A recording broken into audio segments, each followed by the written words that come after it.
নমস্কাৰ এই মুহূৰ্তত আহি পৰিছে সন্ধিয়াৰ কেইবাটা বিগ ব্ৰেকিং নিউজ। আজি হৈছে 11 মে।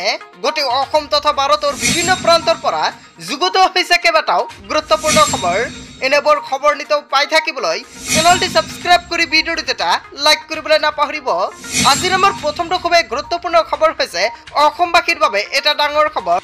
ধ্বংস হ'ব যোগী আদিত্যনাথৰ ভৱিষ্যত।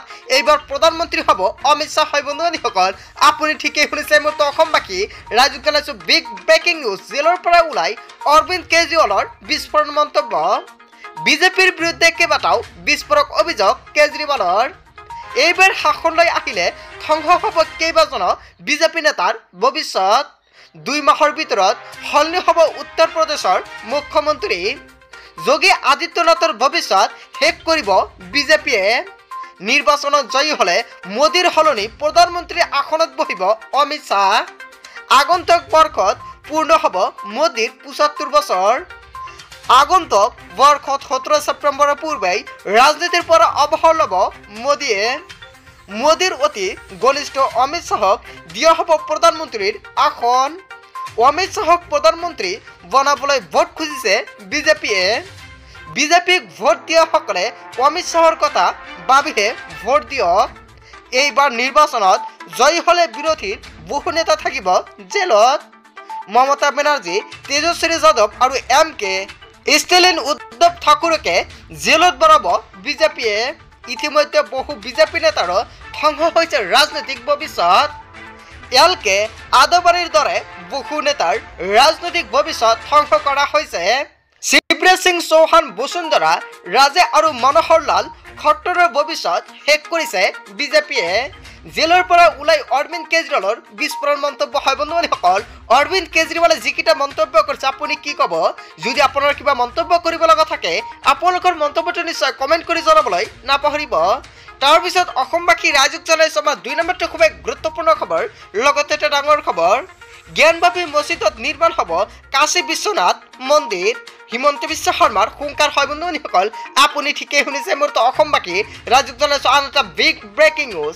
জ্ঞানবাপী মছজিদক লৈ ডাঙৰ মন্তব্য কৰিছে ৰাজ্যৰ মুখ্যমন্ত্ৰী ডক্টৰ হিমন্ত বিশ্ব শৰ্মাই। মোদীয়ে 400খন আসন পালে জ্ঞানবাপী মছজিদত নিৰ্মাণ কৰা হ'ব কাশী বিশ্বনাথ মন্দিৰ। জ্ঞানবাপী মছজিদৰ সলনি তাত কাশী বিশ্বনাথ মন্দিৰ নিৰ্মাণৰ ঘোষণা কৰিছে ৰাজ্যৰ মুখ্যমন্ত্ৰী ডক্টৰ হিমন্ত বিশ্ব শৰ্মাই।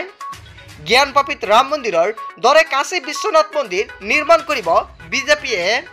কৃষ্ণ জন্মভূমিত এইবাৰ নাথাকিব ঈদগাহ। কোনো মুছলমানে কৰিব নোৱাৰিব 3-4টা বিবাহ। বলবৎ হ'ব UCC। হয় বন্ধুসকল অৱশেষত আন এটা ডাঙৰ মন্তব্য কৰিছে ৰাজ্যৰ মুখ্যমন্ত্ৰী ডক্টৰ হিমন্ত বিশ্ব শৰ্মাই। অসমত বাল্য বিবাহ কৰা এটা হয় বন্ধুসকল, যদি আপুনি বাল্য বিবাহ কৰাৰ পৰা বিৰত থাকক কিয়নো এতিয়াৰ পৰা আপুনি বাল্য বিবাহ কৰিব নোৱাৰিব। অসমত বাল্য বিবাহ কৰা এটা সমুদায়ৰ 6000 লোকক গ্ৰেপ্তাৰ কৰা হৈছে। মোদী শাসনত অহাৰ পিছতেই ভাৰতে দখলত আনিব POK। লাভ জাহাজক লৈও মুখ্যমন্ত্ৰী হিমন্ত বিশ্ব শৰ্মাৰ বিস্ফোৰণ। ফেচবুকত কোনেও দিব নোৱাৰিব ভুৱা পৰিচয়। ফেচবুকত ভুৱা পৰিচয় দিয়া সকলক দিলে থমক। ভুৱা পৰিচয় দি বিবাহ কৰা সকলৰ বিৰুদ্ধে কঠোৰ হ'ব চৰকাৰ। কংগ্ৰেছ শাসনলৈ আহিলে পুনৰ নিৰ্মাণ হ'ব বাবৰি মছজিদ। বিহাৰত এই মন্তব্য কৰিছে ৰাজ্যৰ মুখ্যমন্ত্ৰী ডক্টৰ হিমন্ত বিশ্ব শৰ্মাই। তাৰপিছত অসমবাসী ৰাইজক জনাইছো আমাৰ 3 নম্বৰটো খুবেই গুৰুত্বপূৰ্ণ খবৰ। লগতে এটা ডাঙৰ খবৰ, প্ৰধানমন্ত্ৰী মোদীৰ সৈতে মুকলি বিতৰ্কৰ বাবে সাজু ৰাহুল গান্ধী। হয় বন্ধুসকল এই মুহূৰ্তে অসমবাসী ৰাইজক জনাইছো আন এটা বিগ পলিটিকেল আপডেট। নৰেন্দ্ৰ মোদীৰ সৈতে মুকলি বিতৰ্কত বহিব ৰাহুল গান্ধীয়ে। প্ৰধানমন্ত্ৰী নৰেন্দ্ৰ মোদীৰ লগত মুকলি বিতৰ্কৰ বাবে সাজু কংগ্ৰেছৰ যুৱৰাজ ৰাহুল গান্ধীয়ে। প্ৰাক্তন ন্যায়াধীশ আৰু প্ৰাক্তন সাংবাদিকে আহ্বান জনাইছিল বিতৰ্কৰ। এই বিতৰ্কক লৈ মুখ খুলিলে কংগ্ৰেছৰ যুৱৰাজ ৰাহুল গান্ধীয়ে। প্ৰধানমন্ত্ৰীৰ সৈতে মুকলি বিতৰ্কত বহিবলৈ মই 100% সাজু, কিন্তু মোৰ সৈতে বিতৰ্কত বহিব নোখোজে প্ৰধানমন্ত্ৰীয়ে। এইবাৰ বিজেপিৰ বৃহৎ পৰাজয়ৰ সন্মুখীন হ'ব লাগিব বুলি কৈছিল ৰাহুল গান্ধীয়ে। 4 জনৰ পিছত প্ৰধানমন্ত্ৰীৰ আসনত নাথাকিব নৰেন্দ্ৰ মোদীয়ে। জনতাক এই কথা লিখি ৰাখিবলৈ কৈছিল ৰাহুল গান্ধীয়ে।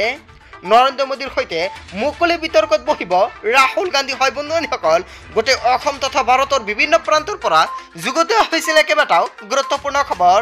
এনেবোৰ খবৰ নিতৌ পাই থাকিবলৈ চেনেলটি ছাবস্ক্ৰাইব কৰি ভিডিঅ'টোত এটা লাইক কৰিবলৈ নাপাহৰিব। চ' বন্ধু বান্ধৱীসকল, আপুনি যদি ফেচবুক পেজৰ পৰা চাই আছে নিশ্চয় ফেচবুক পেজটো ফলো কৰি ৰাখিব। চ' থেংক ইউ ফৰ ৱাচিং ফুল ভিডিঅ'।